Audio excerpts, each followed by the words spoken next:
Hi. How are you? How are you? How are you? How are you? I remember someone once telling me, get right to the point when your camera comes on. Nobody wants to see you doing any of that dancing stuff and that. Just get right to the point. So here's the point. I'm going to dance if I want to dance. Hi, everyone. Thanks for stopping by the SparkUp Kitchen. I'm Siobhan, coming to you from beautiful, balmy Surrey, British Columbia, the good part of Surrey. I don't know why I always feel like I need to say that. It was more pertinent, really, back in the early 2000s, I guess. Anyway, I digress. Welcome to the SparkUp Kitchen. Welcome to the pop-up. I'm here happily and gladly ready to prepare an ancient grain salad for y'all and for me. But first, I got to tell you, I couldn't find all my grains that I needed. And this is a good learning point and a good touching point that if you can't find, say, what a recipe is calling for or what you want to need, where are your substitutions? And what to go shopping with the phone, because the phone you get, you can do the substitution. For instance, I could not get farro where I was and I was running late and it's like, oh no, my God, I can't get farro. What am I going to do? What am I going to do? Didn't have my phone. So, no way to substitute. Now, luckily, I know my way around the kitchen. I know a little bit about grains and I knew that there are a myriad of things I could have substituted in there, including pot barley and or buckwheat, which is what I did. I cooked my buckwheat, and all my grains have been cooked previously, but I overdid these because, confession, I was running around a little bit before I sat down. I had a workshop to do, and I did a workshop with Mike Dooley.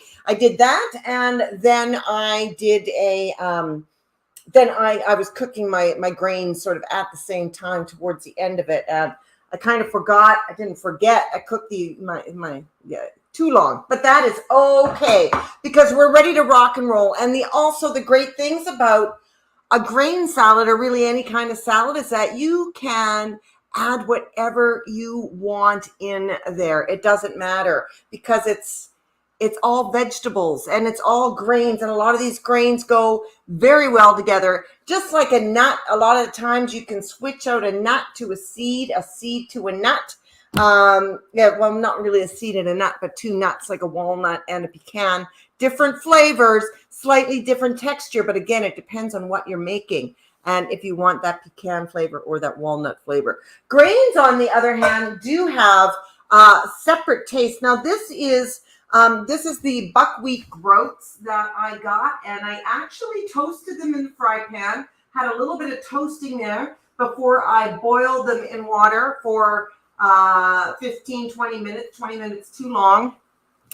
And I also have quinoa. A lot of ancient grain salads are made with quinoa, and I worried I wasn't going to use that much quinoa, but since I couldn't find the farro, and I still really like that chewy mix, I found this lovely package of lentils and barley and spelt, and it's got that chewy flavor and that chewy grain, which I love, and that's right here. So I am a big grain person. I love grains, and I love ancient grain salad, and I am ashamed to say that it has taken me 57 years, if I'm counting all the time, all the years I couldn't walk, or the years I couldn't stand or reach a counter, if I'm including my whole entire life, that's a lot of time, looking at ancient grain salads in the grocery stores or delis going, I'm not paying that much money for that,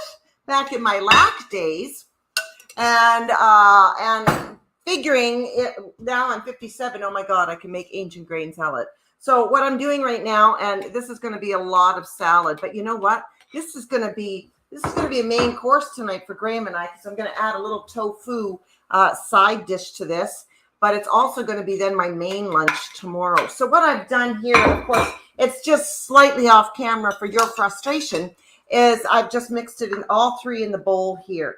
And there is my grain base. And now what we're going to do, this recipe calls for, well, this recipe plus what I'm putting in, green beans, which, you know, now it just all gets tossed in there. And luckily it was all pre-cooked. And not that this is going to be a 10-minute show because I'm still slicing and dicing. But I've got some things already to go in there, like my green beans, which is really the only thing that was prepared to go in there. So how you been, Facebook land? How have you been? And YouTube land? I haven't been in the kitchen all summer. I think June was the last time I was in the kitchen, but I miss the kitchen and I miss being in the kitchen. I miss having fun in the kitchen. And most importantly, I miss sharing this time with you in the kitchen. Not that you're in your kitchen, because you're probably not. You're probably maybe at work looking, going, why is there no closed captioning on this? Or you're driving. Hopefully you're not driving and watching this. Or maybe you're just aimlessly scrolling and you go, oh my God, she's at it again. She's in the kitchen. That's right, I am. You know, I am so comfortable in the kitchen. My mom taught me how to cook, and she was drunk, but we had a good time. That was one of the few times when she was actually drunk and I could tolerate her. And I think it's probably because we were just concentrating on cooking. But she would sit in her chair in the kitchen, drinking her rum and water. That's exactly what she drank.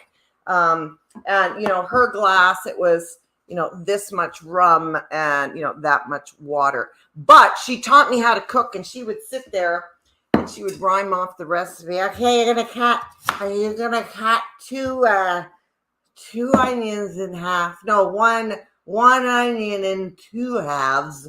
Yeah, I never got to actually read the recipe. She was the keeper of the recipe, which is also really strange. So I just had to listen to her. But I made a lot of great things. Those were the days of my first pepper steaks and beef burgundy and, you know, chicken coq au vin. Okay, we never had chicken coq au vin. I always wanted to have chicken coq au vin. And my girlfriend down the street, her mom made chicken coq au vin. But my mother said that's because she was French. And that's why.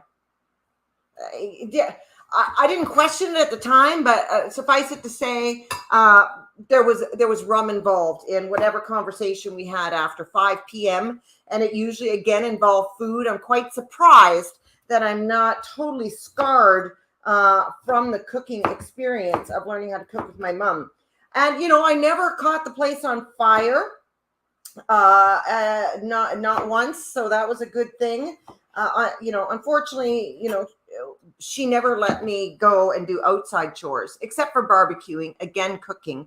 For some reason, she let me loose with the hibachi and lighter fluid, but I wasn't allowed to mow the lawn. She was afraid I was going to cut off my toe or, I don't know, kill the cat. But yet the liquid fire starter and the coal was okay. That was okay, Siobhan. You can play with fire, just not machinery. So that was okay. I think it worked out well because, you know, mowing lawn skill, what's that going to do me now? It's not really going to do me any good because, you know, there's no lawn. I don't mow a lawn anymore, whereas I got to cook all the time. And I'm really, really glad that my mother taught me how to cook and that I found a joy in it. Because one thing she neglected to mention in her teaching me how to cook is that, oh yeah, you're going to have to do this for the rest of your life. So you better like it. And nobody said that to me. That does seem a little bit kind of, so I've got corn and green beans in here. I'm going in with some field cucumber now. And honestly, I just went what was in the fridge. I had cucumber. I got an onion here. I've got a red pepper, 2 radishes, which I just put in there. So really it's almost like a kitchen sink green salad here. And what was I talking about? Oh yeah, fun in the kitchen. And you know, I don't actually remember cooking a lot after my mother died. I think, and that was when I was 18 going on 19 and in university. So I don't quite remember what my sister and I did for meals after that. I'm sure we cooked because every dish in the house was always dirty. I mean, my sister and I would get to the point, honest to God, where we were using the fine china, that my mom never wanted to use until she died. So we used them after she died. And we, and then that would be it. There would be not a clean, we used the silverware, all the china, all the decoration bowls around the house. Like, that's how bad Patsy and I were. Well, she was 17 and I was 18 going on 19. So, what are you supposed to do when you don't live with your dad and, your mom dies? Well, you try to figure stuff out. And we didn't always figure it out that well, being so young and not knowing shit. But, we got it done. And she likes to cook to this day as well. She didn't cook. She wasn't, like I said, she wasn't the cooker. But she learned how to cook. She probably learned how to cook in home ec and probably taught herself how to cook. Quite frankly, I've never asked her. But that would be a good question to ask, I think. And, I speak to a lot of people because I have a coaching program. I had a coaching program and I'm revamping a coaching program. And I'm actually getting a SparkUp kitchen group together. Stay tuned for that information.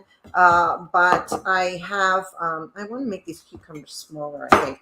A side note, let's talk about cooking again. So one thing to remember when you're making a salad of any sort, you kind of always want to have your ingredients around the same size. And a lot of times I say to look at what your major ingredients are. I mean, it is a grain salad. So, it's going to be smaller bite size. So in looking, I even looked at I looked earlier and made something smaller. Now I'm making my green beans smaller. Now I'm making my cucumbers smaller because I feel that my cucumbers are a little bit too big. There we go.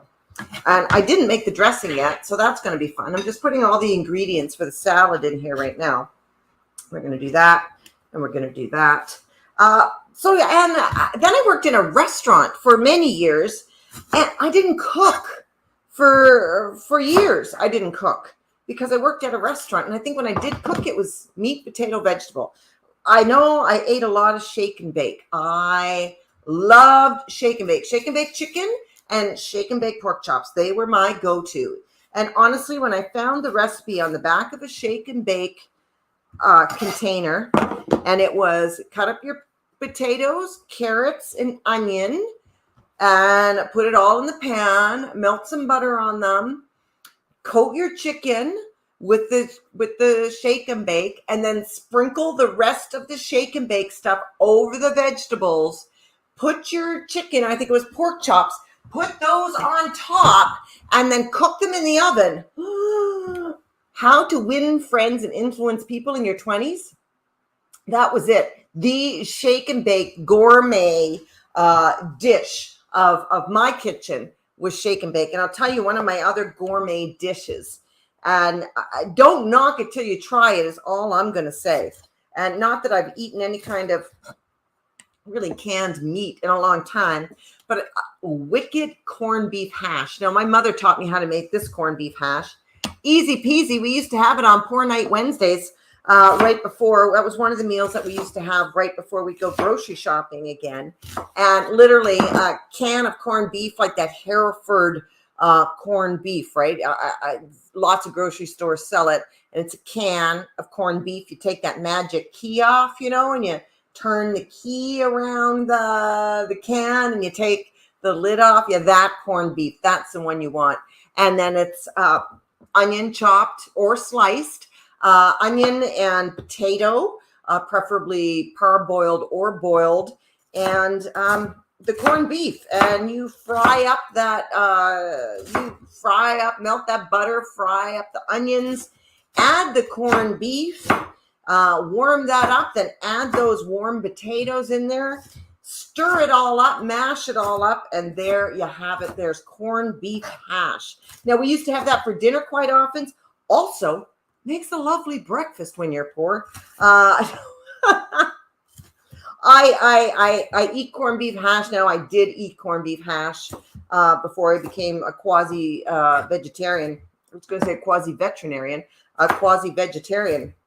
However, yeah, I will have real corned beef now if I'm going to have a corned beef hash. But that canned corned beef, I got to tell you, holds something special in my heart when we talk about comfort foods. Comfort foods, yeah. There was no such thing as ancient grain salad back in the 80s, as far as I know. I mean, what do I know? I was so far away from the kitchen in my childhood. But yeah, I worked in a restaurant business, so I wasn't eating any food. But I do remember in my mid-20s, my girlfriends and I, there was 5 or 6 of us, and we thought we'd like change it up, and we'd start having this monthly girls' night, and we would switch the host every month. So one month it would be me. The next month it would be Betty. The next month it would be Veronica. The next month it would be Roberta. And we would take turns each cooking a really nice meal for ourselves, and somebody else would bring dessert, and somebody else would bring the booze. And I discovered I really like cooking, like the whole thing of making a delicious dinner for friends and having them enjoy it.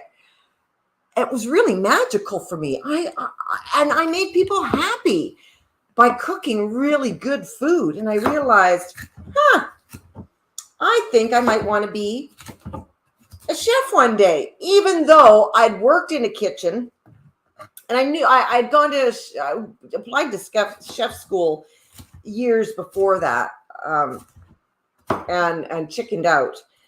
And that was before I discovered my love of cooking. So I don't know what my thought process then was. Shortly after my mother died, so probably get the fuck out of here.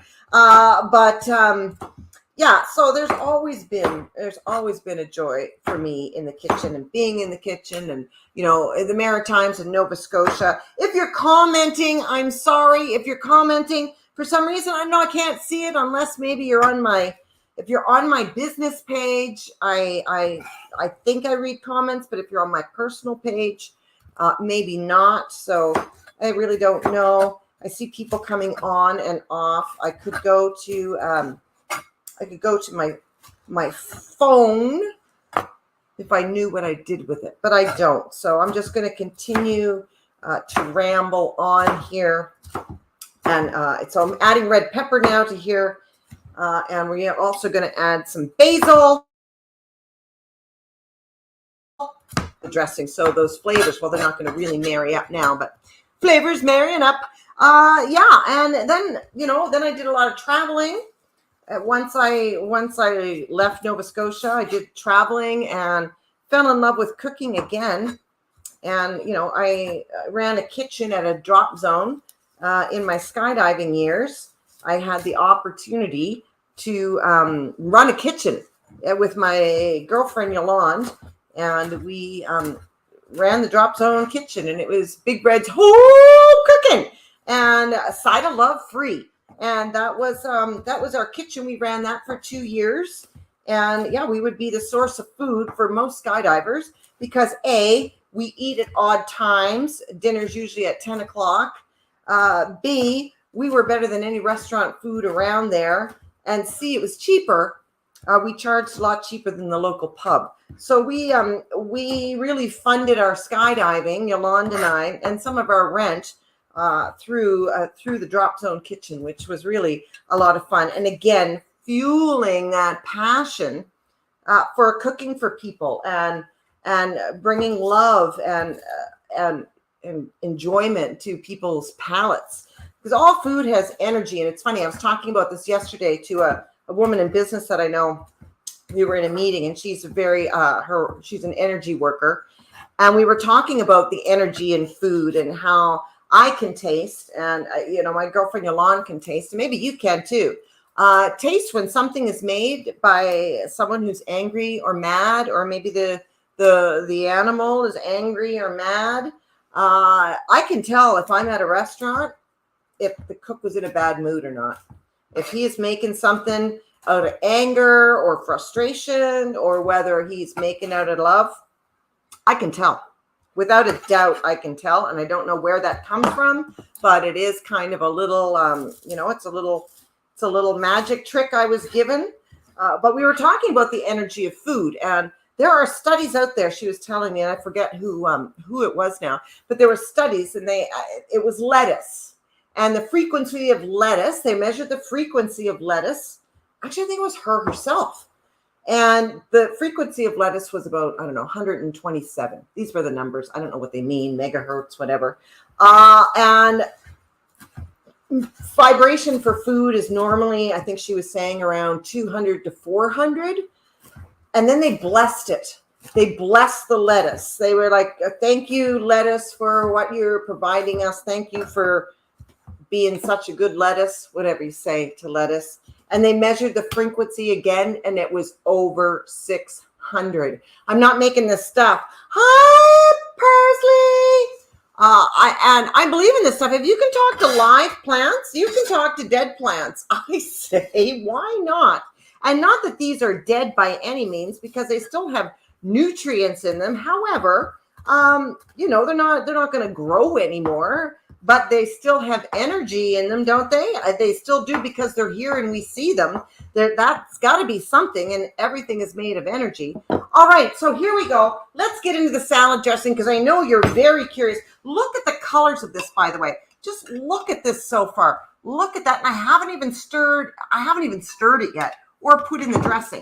So dressing, very simple dressing. We're going to keep it nice and clean. We're going to do a little garlic and a little shallot, if you will. So then I actually went to chef school when I was in my early 30s, mid 30s, after traveling. And I really thought, I really want to go to school and have my school book be a cookbook. And that's really what I wanted to do. Even though I knew I didn't want to be a chef in a restaurant, because I'd worked the restaurant business, I didn't know what I was going to do with my business. And I came out of school and I did open my own business, and it was called Big Red's Home Cooking. And back in 2000 in Nanaimo, I was way ahead. I was way ahead of myself because I ended up, I did open my own home cooking business where I was going to go to people's homes with all of the groceries and go in and cook for them and leave it all in their freezer, labeled what day they want. Like, I would have a bunch of recipes and I would come into their house and cook exactly like a personal chef. But I was ahead of my time, and maybe I'm not ahead of my time now. Maybe that's what I need to add on to. I'll come to your house and I'll cook with you, and then we'll make it, Siobhan, your SparkUp kitchen. Let me come and spark up your kitchen and come in and do like a kitchen thing with you.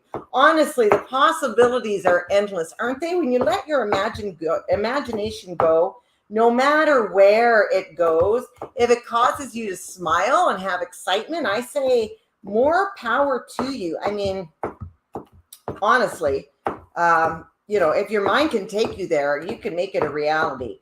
I'm hot off a Mike Dooley word workshop. So, it's all right there. It's all right there. We had to write down some things that fire us up, some dreams that we had, and, the possibilities, and the how is not up to us. And all of it is so true. All of it is so true. I did do this already. So my dressing, again, is onion and garlic. It's going to be some white wine vinegar and olive oil. Like, I really am keeping it simple. And salt and pepper, of course. So, And it's amazing. I kind of forgot about cooking then for another few years. I forgot about cooking. I was entrenched. I could only see one way of cooking, and that was, well, if I can't have my own business, it means a restaurant. And I kind of closed myself off and to everything. I don't want this. I don't want that. I was offered a cooking position on a schooner in Australia, and I said no to that. What the fuck? Why? Why would I even say no to that? So up in my shit of limiting beliefs is why. Like, how many bucket lists does that cross off? Honest to God, that must have been in my vortex for lives. That was a path I could have taken, and who knows where I would have been. And maybe I still would have just been right here. You know, you never know. Oh, I put the onions in the wrong thing. All right, here we go. That's all right. That's all right. You know what? Who cares? Who cares? Nothing's right or wrong here in Siobhan's SparkUp kitchen. It's just, it is what it is. So I got that. We're going to add some vinegar here, and then we're going to add our olive oil, because what we're going to want to do is we're going to want to emulsify it, as they say. And nowhere in particular do they say that, but we're going to add our vinegar here. And again, I'm going to free pour. That's a very large salad. I'm probably going to put about half a cup of, yeah, maybe about that much. And we're going to slowly drizzle the olive oil in here as we go and talk. So, yeah, you know, I love chef school. It was a full-time 40-hour-a-week gig. It met a lot of friends. And some of them are still Facebook friends now. Had a great time there, but realized again, you know, shut that door. But it always keeps coming back. And then when, you know, internet came out and cameras and all that kind of stuff, and my imagination kind of opened up again. Hey, you should cook online. And, you know, that's kind of where I am. Cooking online and realizing that I can bring in, oh, yum. And I still got lemon juice to put in here too. Oh yeah, this is great. Whew. And salt and pepper. Oh my goodness, ladies and gentlemen, children of all ages, this is beyond. This is beyond. All right, I'm just going to cut this. And I'm just going to squeeze the lemon again, just go right through my hands here. Oh yeah. And, you know, and food has never been far away from me. You know, I'm back after swearing I would never go back to the grocery industry ever again. I did go back, but now it's more under my terms. Hey, Dana, it's more under my terms now. And, you know, I love talking to people about food. And, you know, food is my passion. And, you know, I'm excited. I'm pairing up with Kim Bond, a fellow entrepreneur, and whose passion is also about food and fitness. And mine is food and fun. So we're bringing fitness and food and fun together to you in September. We're going to be talking about grocery shopping, online shopping. Hey, Irene, how are you? Grocery shopping and online shopping. And, you know, try to take the mystery out of all that, and shopping the flyers and shopping the deals, and misconceptions about which stores are more expensive and which are cheaper, and how do you shop the specials, and what should you be looking for when you go into a grocery store? Where do they put those special deals? Well, I'm going to be sharing all kinds of secrets like that with Kim and her community. And if you're lucky, maybe in mine after. But this is top secret Kim stuff. Now, look at this salad, everybody. I just want you to take a look at this. I'm going to stir this, and hopefully, look at that salad. That is so delicious. It even smells fresh. Like, my body is already craving some of this. So I hope I have enough dressing in here. I think that I do. Oh, yum. I'm just going to pour it in here. Here we go. Look at that. Look at that. Oh yeah, that's going to be, and of course the grains are going to absorb this. And of course, I actually did bring a nice spoon over, a nice spoon. These colors, I'm telling you, when they say eat the colors of the rainbow, they're not kidding. And the mysterious they, whoever they are, they're smart, and it's very true. And every vegetable brings something different to the table. Yes, a lot of them have vitamin C, and a lot of them have magnesium and zinc and, you know, vitamin A and all of that. But each of them as well has their own unique profile. So you get that in there. And I just want to show this to you again.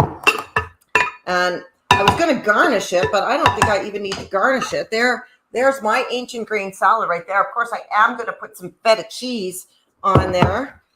Because feta cheese is the bomb. And I think I'm just going to, oh, look at a handy crumble right here. Just going to crumble that in. Oh my God. You know, I'm going to eat this You know I am. A little bit more crumble. Oh, I think so. Oh, looks, it's like I got bonus cheese because there's another whole thing right here. Look at that. Oh yeah. I'm doing it. I'm doing it. I'm doing it. I'm doing it. Oh yeah. Okay. Look at this beauty. If this doesn't look exactly like the picture that I showed you, call me Bob. All right. I'm going to hold this up one more time. Hold on one second. I keep going mysteriously over here. I'm going to hold this up one more time so you can take a look at it. Man, oh man. And I should have my camera. Oh, I'll fix it up later. I'll doctor it up later. But right now, I'm just going to take a little spoonful here. Let's see how this is. Oh, look at this. Look how nice this is. I know you want to taste it too.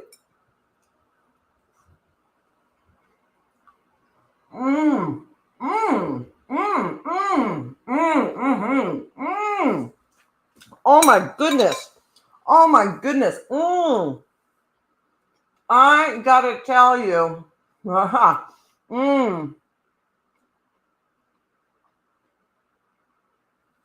This is divine. This is divine. This is dinner tonight and lunch tomorrow. Why have I waited this long? And look, it's like enough for 10. So again, highly recommend ancient grain salad. Really, bunch of grains, bunch of vegetables, olive oil, white wine vinegar.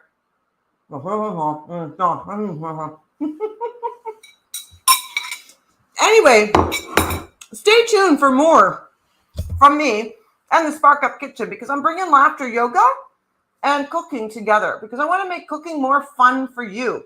I know so many people I talk to, they're either feeling that it's very boring, it's uncreative, it's a chore, it feels heavy, but we can change that. And Kim and I are on a mission. I'm on a mission and Kim is on a mission to make food and grocery and nutrition fun again, if ever, but again for us. All right, everybody, take care and we will see to see. I hope you're doing well. And for anybody else who's watching, but I can't see your comments, I got to figure out what StreamYard's doing that they're not allowing me to see those comments. And yeah, we'll take care. I think maybe you have to give permission to StreamYard, maybe. That could be it too. Anyway, take care, people. Take care. You take care, people. We'll see you again soon. Thanks for tuning in.